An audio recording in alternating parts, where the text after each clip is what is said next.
మనందరికీ పూర్వం రోజుల్లో ఆయిల్ అంటే గానుగ నూనెలని అర్థం. అలాగే వచ్చాయి. చెక్కల మధ్యలో కానీ, రాళ్ల మధ్యలో కానీ పప్పులు వేసేస్తే, విత్తనాలు వేసేస్తే నలిగిపోయేవన్నమాట. దానికి గానుగెద్దులని గుండ్రంగా తిరుగుతూ ఉండే, మీకు తెలుసు.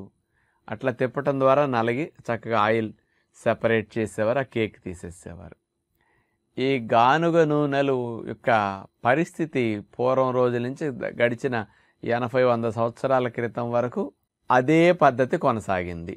ఎప్పుడైతే మనకు కాస్త సిటీస్ డెవలప్ అవ్వటం, బాగా టెక్నాలజీ డెవలప్ అవ్వటం మొదలైందో రిఫైన్డ్ ఆయిల్స్ అనేవి వచ్చాయి.